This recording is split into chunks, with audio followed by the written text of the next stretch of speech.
maglalagay tayo ng maglalagay tayo ng bagong piston cylinder. Kasi yung luma niya is ito na.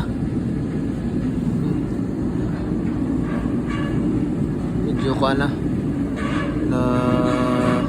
tawag ito, pinakalawang.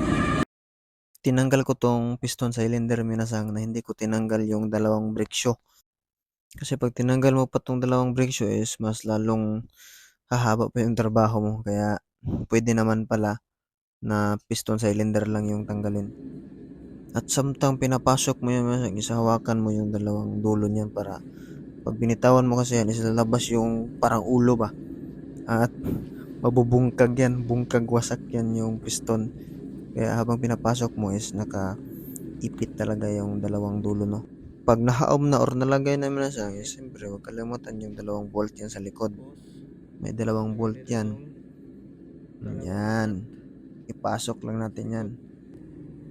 At dyan natin ipapaslak minasang. Gamit lang tayo ng number 10 na socket. Natin nahina lang sa paghigpit yung sakto lang. Kasi lahat ng sobra ay makakasama. Yun, no. Pagkatapos is gamit tayo ng number 12 na open para pang-lock sa tubo na konektado sa cylinder. At siguraduhin na yung sakto lang din yung higpit at hindi maluwag para hindi magle-leak pagkatapos. At syempre dahil bago yung piston cylinder natin, lagyan natin ng grasa gamit ang maliit na minus driver. Tapos bubulakatin natin gamit ang long nose na naman, no? Bulikat.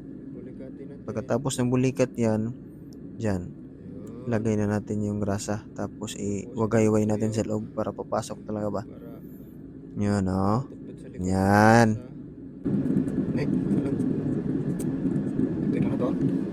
Tapos close. Tapos ikot-ikot lang. At syempre huwag kalimutan trapuhin para sabihin na malinis talaga magtrabaho mga Pinoy ba. Yun, no?